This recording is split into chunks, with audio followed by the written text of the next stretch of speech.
आशा, बाकी तुम्हारा फ्लैट बहुत अच्छा है, लेकिन तुम यहाँ अकेली रहोगी? सर, इतने साल पीजी रहने के बाद अब जाकर पूरा फ्लैट लिया है।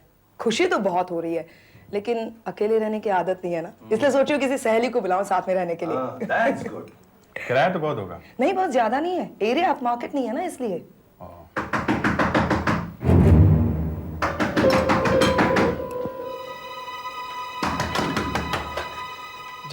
नमस्ते मैडम जी, मैंने सुना है यहाँ कोई सीआईडी ऑफिसर रहने के लिए आई हैं। जी हाँ।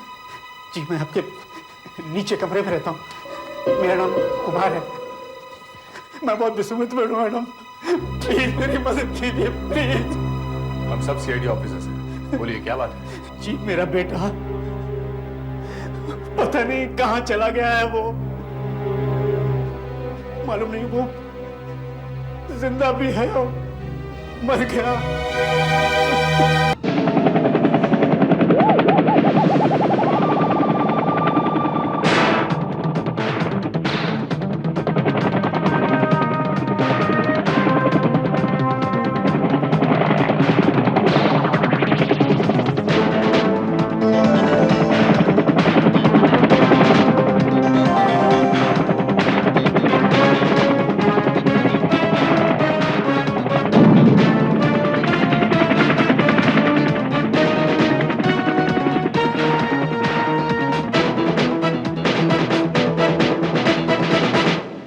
मेरा बेटा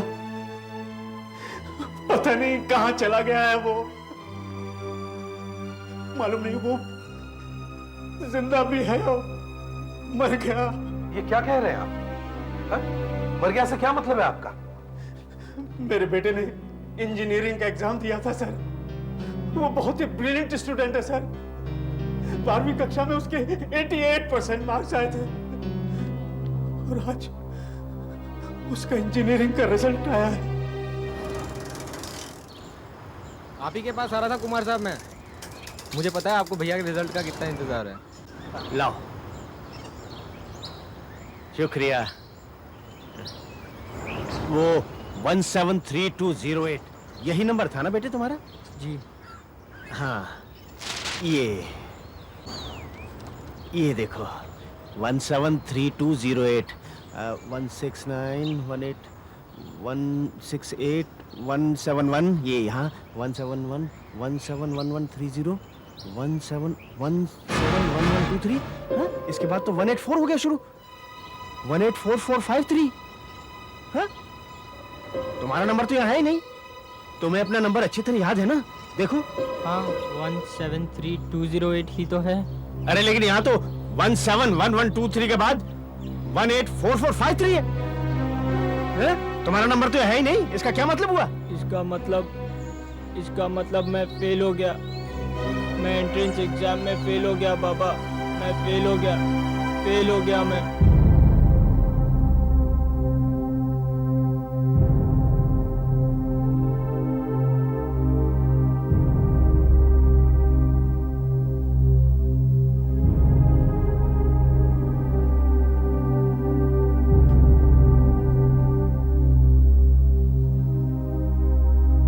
आ गए क्यों? अपने दोस्तों के साथ अपने फेल होने का जश्न मना के आए हो? हैं? नहीं बेटाई, मैं तो चुप रहो। तुम्हें जब ये किताबें पढ़नी थी तब तो तुमने पढ़ी नहीं। अब इन्हें पढ़ने से क्या फायदा? मालूम है ना कैसे मर मर के मैंने तुम्हें ये किताबें खरीद के दी थी और कितनी मुश्किल से मैं तुम्हारी फीस जमा कराता रहा हूं। एक वेटर की तनख्वाह होती ही कितनी है? फिर भी मैंने अपना पेट काट काट के तुम्हें पढ़ाया, तुम्हारे इंजीनियर बनने का सपना देखा। सोचा था तुम इंजीनियर बन जाओगे तो हमारे सारे संकट, सारे कष्ट दूर हो जाएंगे, लेकिन तुमने मेरे सारे सपनों पर पानी फेर दिया विवेक। बाबा, मुझे माफ कर दीजिए। अब बहुत बहुत देर हो चुकी है बेटे। मेरे ड्यूटी पर जाने का समय भी हो गया है। अगर मैं टाइम से नहीं पहुंचा तो ये नौकरी भी जाती रहेगी और फिर हम कहीं के नहीं रहेंगे।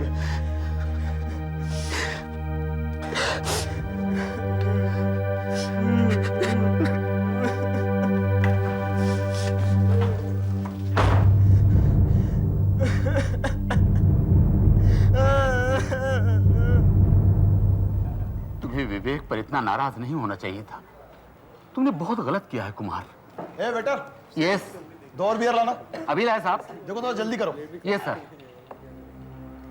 तुम्हारा बच्चा पढ़ने में तो तेज था। अगर वो तेज था तो फेल कैसे हो गया प्रकाश? हो जाता है कभी कभी। तुम क्या समझते हो कि विवेक जानबूझकर फेल हो गया है, या उसने ठीक से पढ़ाई नहीं की है? क्या उसे पता नहीं था कि तुम कितनी मुसीबत से उसकी पढ़ाई का खर्च पूरा करते हो? वो खुद भी तो ट्यूशन लिया करता था।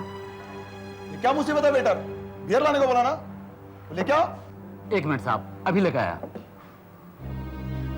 ये शुक्र करो कि तुम्हारा बेटा ऐसा नहीं है, शराब पीकर बाप के पैसे लुटा रहे हैं। तुमने विवेक को डांटकर बहुत गलत किया है कुमार, बहुत गलत। जब तुम्हें उसके फेल हो जाने पर इतना बुरा लग रहा है तो सोचो उसे कितना बुरा लग रहा होगा। मुझे विवेक पर इतना गुस्सा नहीं करना चाहिए था। बहुत गलती की मैंने। मुझे विवेक को प्यार से समझाना चाहिए था। बेचारा इस वक्त घर पर अकेला बैठा होगा। इस वक्त मुझे उसके पास होना चाहिए। हाँ, मैं अभी छुट्टी लेकर के जाता हूँ, उसे प्यार से समझाता हूँ। विवेक, कहाँ हो तुम? मुझे माफ कर देना बेटा, मैं खामखा तुम पर गुस्सा हुआ। विवेक, विवेक, कहाँ हो तुम? विवेक,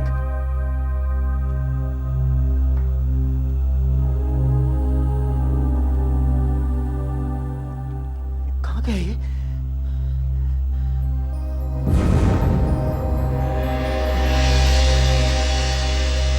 ये खत आदरणीय बाबा, मुझे माफ कर दीजिएगा। मैं जानता हूं मैंने आपको बहुत दुख पहुंचाया है। मैं आप पर और बोझ नहीं बनना चाहता, इसलिए मैं जा रहा हूं हमेशा के लिए। जब तक आपको ये मेरा खत मिलेगा तब तक मैं ये दुनिया छोड़कर जा चुका हूंगा। मुझे माफ कर दीजिएगा बेटा। विवेक, नहीं,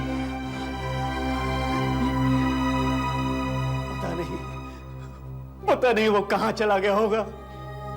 मालूम नहीं वो जिंदा भी है या नहीं। प्लीज प्लीज मेरी मदद कीजिए, मैं आप लोगों के हाथ जोड़ता हूं, प्लीज। आपने आखिरी बार अपने बेटे को कब देखा था? जी 7:30 बजे, जब मैं ड्यूटी पर जाने के लिए निकला था तब मैंने उसे देखा था। और आप वापस कब लौटे? जी 10:30 बजे। 10:30 बजे? तो फिर 7:30 और 10:30 बजे के बीच उसने ये नोट लिखा होगा और फिर वो घर से बाहर निकल गया होगा। आपने उसके दोस्तों को कांटेक्ट करने की कोशिश की? हो सकता है वो किसी को मिलने गया हो। जी जैसे ही मैंने ये खत पढ़ा मैं तो पागल हो गया। फिर मुझे याद आया कि मुझे किसी ने बताया था कि यहाँ एक सीआईडी ऑफिसर ने फ्लैट लिया है। फिर मैं आपके पास चला आया। प्लीज मेरे बच्चे को बचा लीजिए, प्लीज सर, वो कहीं कुछ कर ना बैठे सर। चलो, मैं तुम्हारा कमरा देखना चाहता हूँ, शायद कुछ सुराग मिल जाए। आइए सर।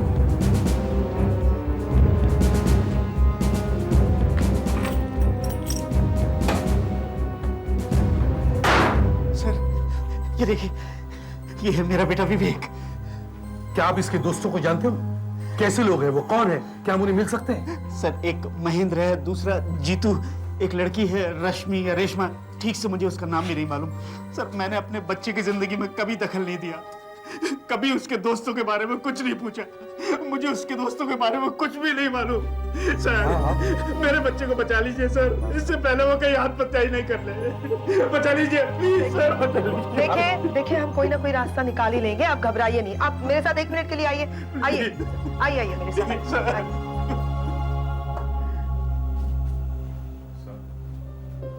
क्या आपको लगता है ये लड़का आत्महत्या कर लेगा?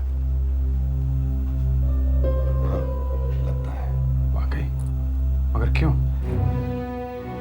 अभिजीत, इस शहर में जीना बहुत मुश्किल है, मगर मरना बहुत आसान है, बहुत आसान है। कभी कभी सोचता हूं क्या हो गया है समाज को कि बेचारे बच्चे आत्महत्या करने पर मजबूर हो रहे हैं। हाँ सर, दिन पर दिन आत्महत्या करने वाले बच्चों की संख्या बढ़ती जा रही है। हाँ, लेकिन हम इस लड़के को मरने वालों की लिस्ट में आने नहीं देंगे। We have to save his life. Do you understand that?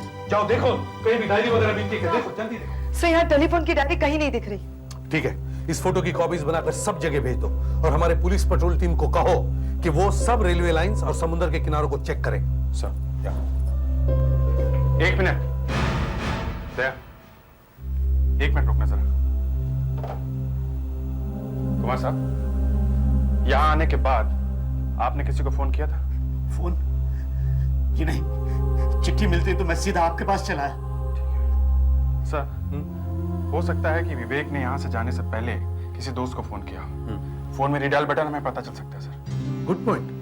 Kumar साहब, जरा फोन का रीडायल बटन दबाकर देखिए, देखिए वहां से कौन उठाता है।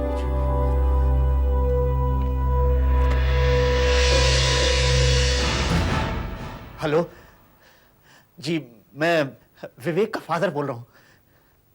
जी आप कौन? एक सेकेंड, रश्मि की मदर। हेलो, नमस्ते, मैं एसीपी प्रद्युमन बोल रहा हूँ, सीआईडी से। देखिए, मुझे कुमार साहब के बेटे विवेक के बारे में कुछ पूछना है। क्या रश्मि घर पर है? जरा बुलाइए उसे प्लीज। एक मैं बुलाती हूँ मैं। रश्मि, बेटा इधर आना। जी मम्मी। सीआईडी वालों का फोन है। सीआईडी वालों का? तुम्हारा दोस्त है ना विवेक, उसके बारे में पूछ रहे हैं। उसके घर से ही बोल रहे हैं, कुछ गड़बड़ है। हेलो, जी हाँ, मैं रश्मि बोल रही हूँ। हाँ रश्मि, देखो एक बात बताओ, क्या विवेक ने आज शाम को आपसे फोन पर बात की थी? जी हाँ, उसके बाद वो हमारे घर भी आया था। आया भी था? हाँ। कितने बजे? यही कोई 1-1.5 घंटे पहले। 1-1.5 घंटे पहले? और अब बज रहे 11:15। इसका मतलब है वो वहाँ 10 बजे के आसपास आया होगा। जी हाँ, मगर ये सब आप किस लिए पूछ रहे हैं? देखो बेटा, पूरी बात बताने के लिए मेरे पास समय नहीं है। बस सिर्फ ये बताओ कि क्या उसने आपको बताया था कि वो कहाँ जा रहा है और उसका मूड कैसा था? मूड? जी हाँ, वो बहुत परेशान सा लग रहा था और गुमसुम भी था। मगर ये सब आप क्यों पूछ रहे? प्लीज आप बताइए ना। उसने कुछ कहा आपसे? कुछ कहा तो नहीं वैसे। अच्छा खैर, आप अपना एड्रेस दीजिए, हमारे ऑफिसर्स वहां पर आएंगे आपके घर पर। जी देखिए, मैं विवेक के घर के पास ही रहती हूँ। 15 Lovedale apartment, Surajmal road. 15 Lovedale apartments, Surajmal road. हाँ, थैंक यू बेटा। दया, आशा, रश्मि के घर जाकर पूछताछ करो। लगता है वो कुछ छुपा रही है। विवेक मेरा सबसे अच्छा दोस्त है। हमने एग्जाम्स की तैयारी साथ साथ की थी। वो क्लास का स्कॉलर था और हमेशा पढ़ाई में मेरी मदद किया करता है। विवेक ने आज आपसे क्या बात की? पहले तो उसने फोन किया और कहा कि कुछ छोड़ना चाहता है और आकर ये किताबें और ये नोट्स मेरे पास छोड़ दिए। लेकिन क्यों?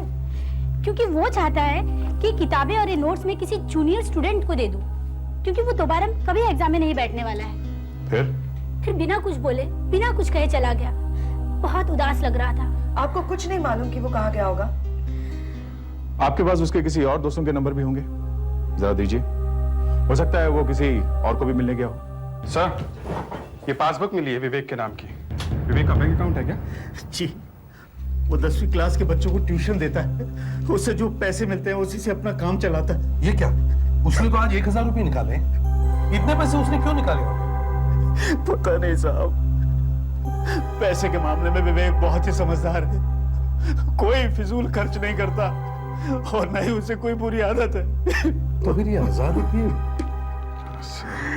विवेक, ये क्या है? क्या है? ये देखिए सर, तक्षशिला बुक स्टोर्स का बिल है। इसमें मेडिकल और इंजीनियरिंग की किताबें मिलती हैं और ये क्या, तारीख भी आज की है। इसका मतलब है उसने आज यहाँ से किताब खरीदी है।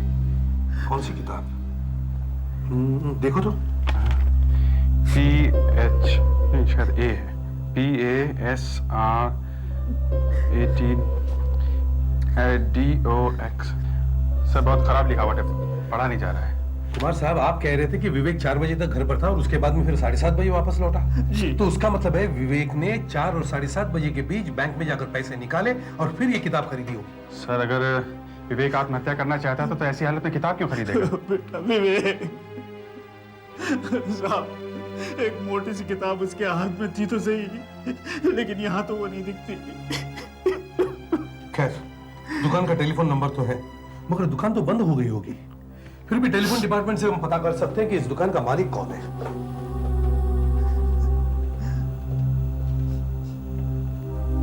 हाँ गावड़े साहब, मैं एसीपी प्रद्युमन बोल रहा हूँ, थोड़ी सी मदद चाहिए। देखिए, पार्ला में एक बुक स्टोर है, तक्षशिला बुक स्टोर, उसका टेलीफोन नंबर है 90111145। क्या आप बता सकते हैं कि यह टेलीफोन नंबर किस नाम पर रजिस्टर्ड है? हाँ, मैं होल्ड करता हूं। हाँ, सूरज दर्शन। अच्छा, इन मिस्टर सूरज दर्शन का घर का नंबर मिल सकता है? हाँ हाँ, 9022354। Okay, thank you very much, thank you. 9022354। इससे पहले कि मेरा बेटा कुछ कर बैठे, उसे ढूंढ निकालिए प्लीज। हाँ मिस्टर सूरज दर्शन, देखिए मैं एसीपी प्रद्युमन बोल रहा हूँ, सीआईडी। काफी देर हो गई सर, अभी तक दमन आया नहीं। सर, मैंने विवेक के सभी दोस्तों को फोन किया, मगर आज विवेक किसी को भी नहीं मिला और ना ही उसने किसी को फोन किया। मिस्टर धवन, सर देरी से आने के लिए माफी चाहता हूँ। आखिर बात क्या है? धवन साहब, फोन पर तो मैं कुछ ठीक से समझ ही नहीं पाया। आज आपकी दुकान से एक लड़का एक किताब खरीद कर लेकर गया। ये रही उसकी रसीद। क्या आप बता सकते हैं कौन सी किताब थी? और ये, क्योंकि ये पीए ऐसा हमारे कुछ समझ में नहीं आ रहा है। ये सर वॉल्यूम 18 है। ये सूरज प्रकाशन की वॉल्यूम 18 है। अच्छा, ये मेडिकल की बुक है। मेडिकल? ये 18 क्या है? और ये लॉक स्टॉक्स, इसका क्या मतलब है? ये 18, ये मेडिकल गाइड का वॉल्यूम 18 है। और ये जो पीएच टॉक्स है ना, ये फार्मास्यूटिकल टॉक्सिकोलॉजी, ये एमबीबीएस स्टूडेंट की बुक है। मेडिकल की किताब विवेक के किस काम की? क्या आप दुकान खोलकर इस किताब की कॉपी दिखा सकते हैं प्लीज? हाँ हाँ, क्यों नहीं। थैंक यू, लाइए। हाँ, हाँ।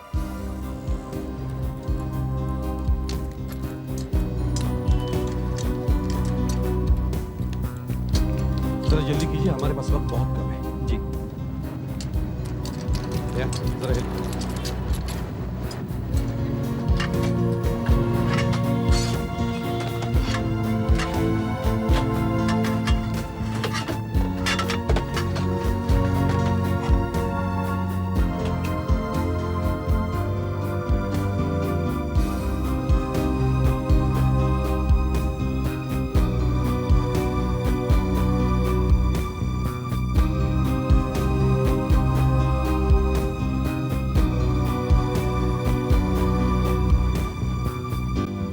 फार्मास्यूटिकल टॉक्सिकोलॉजी, मालूम है ना क्या है ये? यस सर, जहरीली दवाइयों के बारे में। इस किताब में उन दवाइयों के बारे में लिखा है जिनका ओवरडोज लेने से मौत भी हो सकती है और जिनका इस्तेमाल बहुत सोच समझकर करना चाहिए। तो सर, इसीलिए विवेक ने एक किताब खरीदी। क्योंकि वो आत्महत्या करने के लिए जहर लेने वाला था। वो लड़का कितने बजे यहाँ आया था? सर, जरा बिल दे सकता हूँ? Bill number 702। सर, मैं हमेशा रोज 8 बजे दुकान पर आता हूँ और जब मैं आज आया तो मुझे मेरे असिस्टेंट ने बताया कि उसने 1 घंटा पहले 700 नंबर की नई बिल बुक निकाली। मतलब 7 बजे। और 702 नंबर का बिल विवेक का है। इसका मतलब है विवेक ने 7 बजे के बाद ये किताब खरीदी है। और उसके बाद वो घर गया, मतलब 7:30 बजे। उसके बाद उसने थोड़ा समय किताब पढ़ने में लगाया होगा कि उसे कौन सी दवाई खानी चाहिए। और 9:30 बजे उसने रेशमा को फोन किया और 9:45 बजे उसके घर पहुंचा। और उसके बाद वो दवाई लेने गया, मगर तब तक तो सभी दवाई की दुकानें बंद हो गई होगी। तो उसे डे एंड नाइट केमिस्ट से दवाई लेनी पड़ी होगी। इसका मतलब है हमें रेशमा के घर के आसपास के सभी डे नाइट केमिस्ट चेक करने चाहिए। उन्हीं में से किसी एक दुकान में से उसने दवाई ली होगी। Let's go. हेलो अभिजीत, कुछ पता चला? अच्छा, आशा ने तुम्हें कांटेक्ट किया क्या? उससे कुछ? अच्छा ठीक है, मैं उसे कांटेक्ट करूंगा। हाँ, मैं वहीं पहुंचता हूँ। ओके।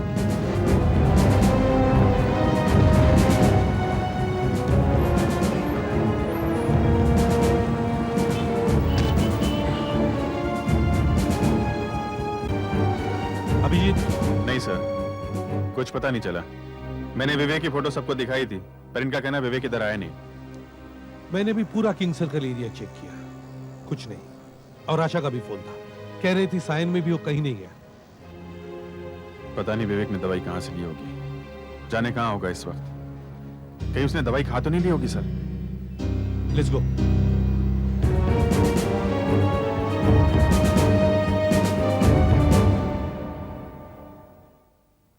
सीआईडी, सब इंस्पेक्टर दया।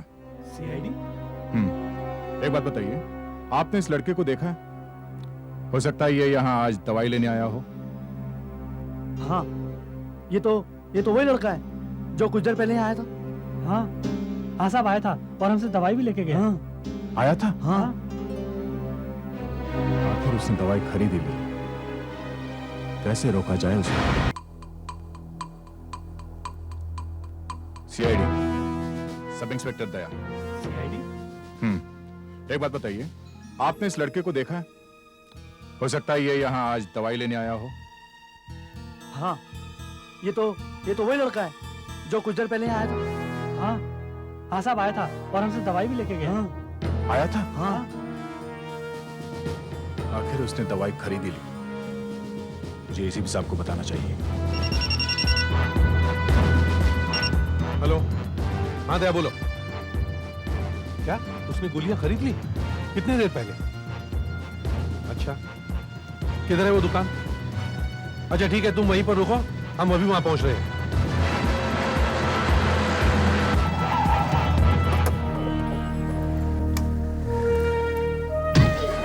हाँ दया। सर विवेक यहाँ आया था 1 घंटे पहले। फोटो को ठीक से देखा? यही लड़का है वो? हाँ सर, अच्छी तरह याद है। वो यहाँ आया था और नींद की दवाई मांग रहा था।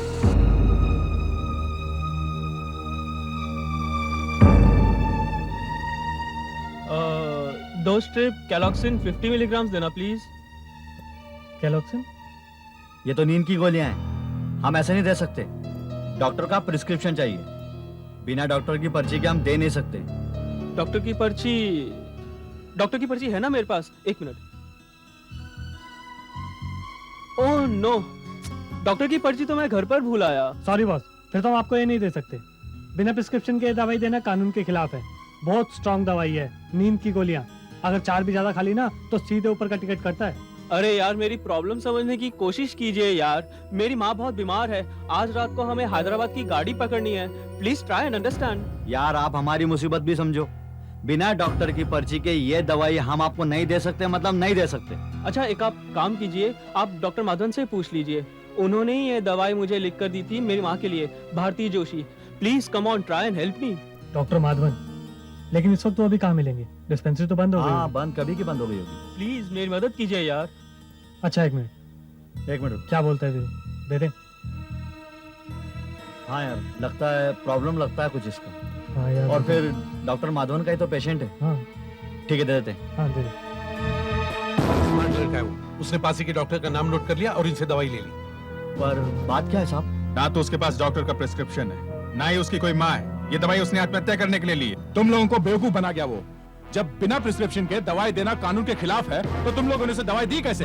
तुम लोगों के खिलाफ एक्शन लिया जा सकता है। सर। हाँ आशा। सर ये देखिए, कैलॉक्सिन 50 mg ये रहा। कैलॉक्सिन घातक नशीली दवा, ओवरडोज खाने से आदमी मर भी सकता है। घातक डोज 800 मिलीग्राम। अगर उसने 800 मिलीग्राम खा लिया तो मर जाएगा। सर विवेक ने 50 मिलीग्राम की 20 गोलियां ली है, मतलब 1000 मिलीग्राम। इतनी गोली खाने तो मर जाएगा सर। सर ये देखिए, यहाँ लिखा है कैलॉक्सिन का ओवरडोज लेने के 15 मिनट बाद ही आदमी कोमा में चला जाता है और उसके आधे घंटे में उसकी मौत हो जाती है। 15 मिनट में कोमा? हमें किसी भी हालत में उसे ढूंढना ही होगा। अगर वो दवाई खाने वाला था तो वो ऐसे जगह जाकर बैठेगा जहां उसे कोई तंग नहीं करेगा। Yes sir. कोई होटल सर, कोई होटल। इसीलिए शायद उसने 1000 रुपए निकलवाए थे होटल का किराया देने के लिए। हो सकता है। जब वो दवाई लेकर यहाँ से गया तो वो किस तरफ गया, कैसे गया? रिक्शा से गया, टैक्सी से गया कि पैदल गया? कैसे गया? जल्दी बताओ। सर सड़क तो एकदम खाली थी, ट्रैफिक भी नहीं था। मेरे ख्याल से पैदल गया होगा वो। नहीं, मैं देखा साहब वो टैक्सी में गया। जैसे ही वो यहाँ से बाहर निकला, सामने एक टैक्सी आकर रुकी और वो उसी में चला गया। टैक्सी में? हाँ, उसमें से दिनेश साहब उतरे थे। ये दिनेश कौन है? पीछे की बिल्डिंग में रहते हैं, फर्स्ट फ्लोर पर। वो उतरे और वो लड़का उसमें बैठकर चला गया। दिनेश पीछे के बिल्डिंग में, फर्स्ट फ्लोर, लेट्स गो। घड़ी एकदम चकाचक लग रही थी, बिल्कुल नई जैसी, और अंदर हरे रंग की लाइट जल रही थी, और उस लाइट से मुझे बहुत खुंदक आ रही थी। गाने चल रहे थे अंदर। और ड्राइवर कैसा था? ड्राइवर यही कोई 20-22 साल के आसपास होगा, एक सरदार जी था। टैक्सी? आपने टैक्सी कहाँ से ली थी? चेंबूर से टैक्सी ली थी मैंने, मार्बल फैक्ट्री के बाहर से। रास्ते में टैक्सी वाले ने आपसे कुछ बातें की? जैसे वो लोग अक्सर गप्पे मारते हैं। बातें? अरे सर, बातें इतनी कर रहा था कि पूछो मत। सड़क पर गड्ढे पड़े हुए ना, तो रास्ते भर में म्युनिसिपैलिटी वालों को गालियां देते हुए आ रहा था। कोई और बात जल्दी से उस टैक्सी ड्राइवर के बारे में बता सकते हैं? टैक्सी इसी साइड की थी, क्योंकि मैंने 2-3 ड्राइवरों से पूछा, यहाँ आने के लिए कोई तैयार ही नहीं था। ये बहुत जल्दी राजी हो गया, क्योंकि इसे धंधा बंद करके इधर ही आना था। टैक्सी ड्राइवर, एक सरदार जी, 20-22 साल के आसपास। टैक्सी नहीं सी, उसके अंदर हरी लाइट जल रही थी, और टैक्सी इसी एरिया की, मतलब मिलनी चाहिए। सर स्टेशन के पास टैक्सी स्टैंड है, हमें वहां से पता चल जाएगा। Let's go, thank you very much. अरे ऐसी क्या आग लग गई यार?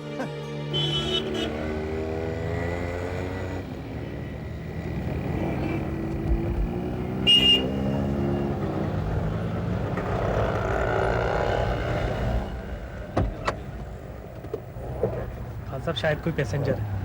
हाँ देखो, आने दो। मगर है कौन ये लोग? क्या मालूम, पूछो। हाँ साहब, कहाँ जाएंगे? हम लोग सीआईडी से। सीआईडी?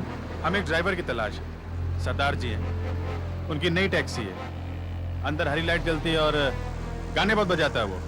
गाड़ी के अंदर हरी लाइट जलती है? यहाँ तो 3-4 सरदार हैं। पता नहीं ये किस सरदार की बात कर रहे हैं। ये सरदार जी जो है 20-22 साल का लड़का है, बातें बहुत करता है। बातें बहुत करता है। तुम्हें मालूम है? कहीं आप जग्गू की बात तो नहीं कर रहे? कहाँ रहता है ये जग्गू? जगजीत नाम है उसका। हाँ, कहाँ रहता कहाँ है? यही रहता है रॉक्सी टॉकीज के पीछे, बेनी चौल में। रॉक्सी टॉकीज के पीछे बेनी चौल।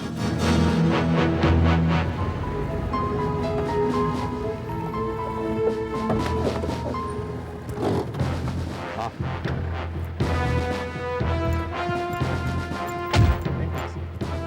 आप में से जग्गू कौन है? जगजीत टैक्सी वाला? साहब, कौन है आप लोग? हम सीआईडी से पूछताछ करने आए। हाँ, तुमने चेंबूर से एक सवारी ली थी और धनसुख रोड पर छोड़ी, और फिर वहां से एक लड़का तुम्हारी टैक्सी में बैठा। हाँ साहब, बैठा तो था। ये देखो, ये वो लड़का था। हाँ जी साहब, यही लड़का है। पर बात क्या है? उसे कहाँ उतारा था आपने? कहाँ छोड़ा था उसे आपने? उसने मुझे कहा कि वो बाहर से आया है, पूना से, और उसे किसी होटल में जाना है। कह रहा था कोई सस्ता सा होटल हो। वो जी बस मैं उसे छोड़ा है। कहाँ छोड़ा था उसे जल्दी बताओ। वो जी होटल समरन है, वो मेर बाग के पास है जी। बस वहीं छोड़ दिया था जी मैंने। कितने बजे थे उस वक्त? वो जी घंटा को होया होगा। क्यों, कोई परेशानी है? कुछ किया उस लड़के ने? कुछ किया नहीं है, करने वाला है। वो फिर छड्डो, चलो मैं बताता हूँ कहाँ छोड़ा था। कौन? वेटर।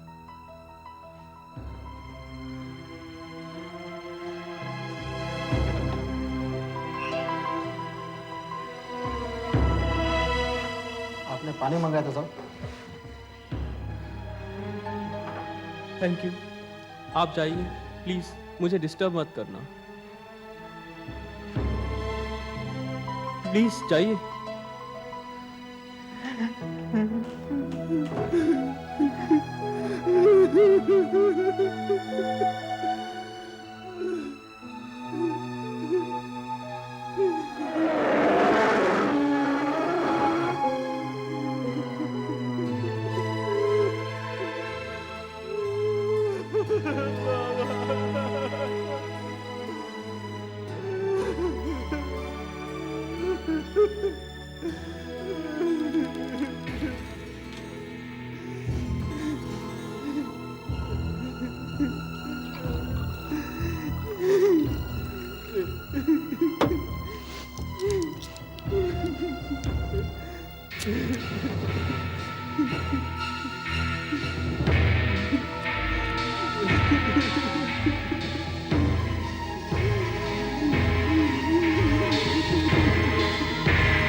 कोशिश करते रहो, डैम इट, कोशिश करते रहो।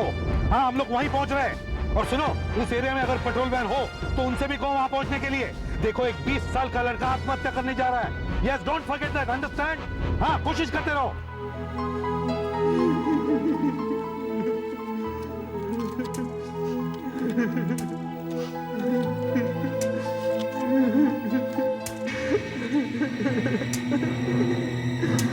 भैया जल्दी चलो, सदाजी और कितनी दूर ही हो जाए। इसी रोड पे सर, इसी रोड पे है, बस आगे ही है।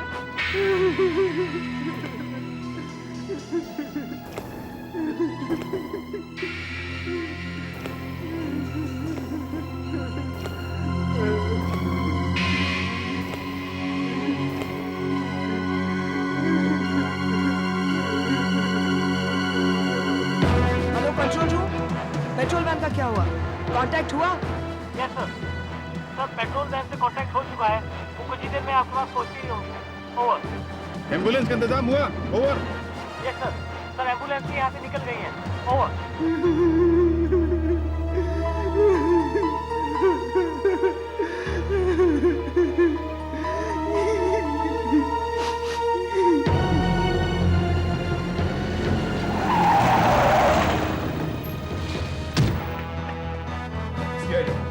एक घंटे पहले यहाँ एक लड़का कमरा लेने आया था, कहाँ है वो? नहीं साहब, यहाँ तो कोई नहीं आया था। देखो, बकवास मत करो, हमें पता है वो लड़का यहाँ आया था। यही होटल है साहब, मैंने उसे यहीं छोड़ा था। ये उसका फोटो है। देखो, ये लड़का यहाँ आया था जरूर, चाहे उसने यहाँ रूम लिया हो या ना लिया हो। अच्छा, तुम्हारे अलावा यहाँ और कोई ड्यूटी पर है? हाँ सर, जब मैं खाना खाने के लिए गया था तो शिशिर नाम का एक लड़का था। बुलाओ उसे। मैं भी बुलाता हूँ। शिशिर, शिशिर। देखो, हम लोग सीआईडी से हैं। इस फोटो को ध्यान से देखो। ये लड़का यहाँ आया था? जी सर, आया था। कह रहा था कि पूना से आया हूँ, एक कमरा चाहिए। सामान नहीं था सर उसके पास। मुझे कुछ गड़बड़ सा लगा। वो इस वक्त कहाँ होगा? क्या मालूम सर कहाँ होगा। कमरे के लिए पूछ रहा था, लेकिन मैंने मना कर दिया। हमें तो लगा हम मंजिल के बहुत पास हैं। लेकिन एक बात है सर, क्या? मैंने उसे कहा था कि तुम पुष्पक होटल चले जाओ, वहाँ तुम्हें कमरा मिल जाएगा। पुष्पक होटल कहाँ है? यही सर, दूसरी गली में है, ये सिग्नल के पास ही है। Good, thanks. मुझे पता, चलिए मैं बताता हूँ।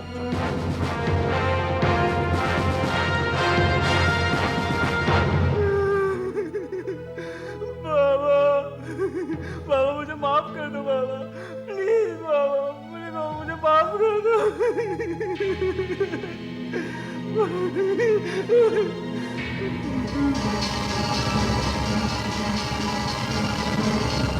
क्या 311 नंबर साहब, अभी अभी पानी पिला कर आ रहा हूँ। 1 मिनट सर, इसके बाद आपको डिस्टर्ब ना करें।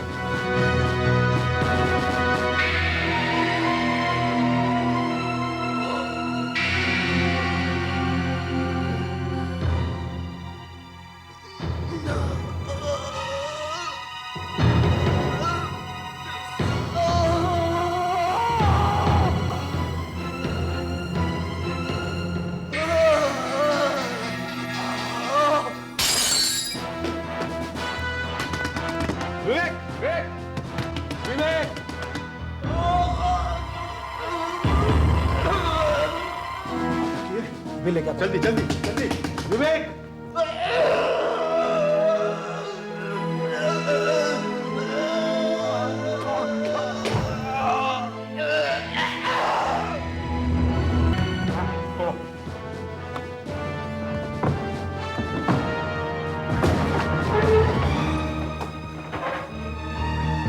Oh my God, sir! Pulse देखो विवेक, इसकी पल्स तो ना के बराबर है। हालत बहुत खराब है इसकी। विवेक, विवेक, विवेक, डॉक्टर को बुलाओ जल्दी। Doctor, doctor! इसको बिस्तर पे लेटा देते हैं, आराम से। डॉक्टर साहब प्लीज।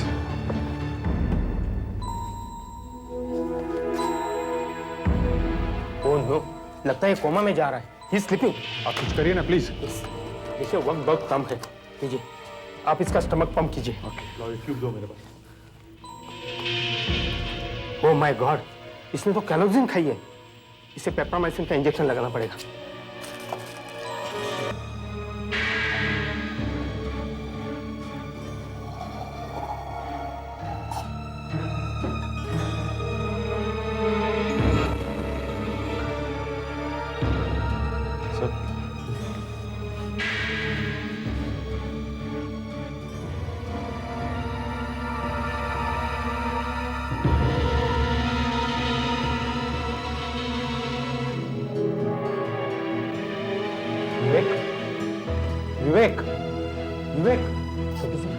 उसकी तबीयत तो और भी बिगड़ती जा रही है। अभी भी वक्त है।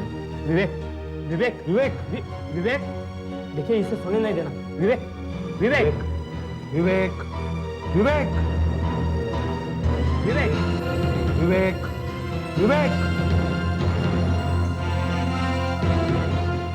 इसने आंखें खोल दी है, जल्दी से इस हॉस्पिटल ले चलो। बेटे विवेक, विवेक, बेटे विवेक, विवेक। कुमार साहब, आपका बेटा बच गया, उसे होश आ गया। आइए। विवेक, अब इसकी तबीयत कैसी है? अब ये खतरे से बाहर है। बेटा विवेक, भगवान का लाख लाख शुक्र है बेटे कि तुम बच गए। मुझे माफ कर दो बेटा, मुझे माफ कर दो। बाबा, बाबा, बाबा, मैंने 20 गोलियां खाई थी, फिर मैं जिंदा कैसे हूँ? हमने तुम्हें बचा लिया बेटे। विवेक, हमने सुना था तुम एक समझदार लड़के हो, फिर ये क्या किया तुमने? हाँ? मैं फेल हो गया था सर, फिर जीने से क्या फायदा? 1 साल बचाने के लिए तुमने अपनी सारी जिंदगी दांव पर लगा दी, मगर ये नहीं सोचा कि तुम्हारे बाद तुम्हारे बाबा का क्या हाल होगा। अरे पास फिर तो सारी जिंदगी चलता रहता है। अभी से ये हाल है तो आगे चलकर क्या होगा? हैं? मजबूत बनो, थोड़ा लड़ना सीखो। देखो विवेक, परीक्षा में फेल होना कोई बुरी बात नहीं है। बुरी बात यह है कि तुमने अपनी जान लेने की कोशिश की, और ये सिर्फ कायर लोग करते हैं। कुमार साहब, सिर्फ आपका बेटा फेल नहीं हुआ है, बल्कि आप भी फेल हुए हैं। आपने इसे मजबूर किया ये सब करने के लिए।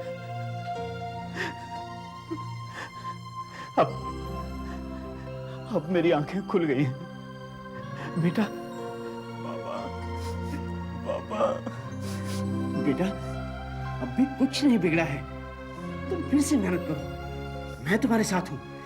मुझे यकीन है तुम जरूर कामयाब होगे। हाँ, ऑल द बेस्ट विवेक। मेरा बेटा विवेक।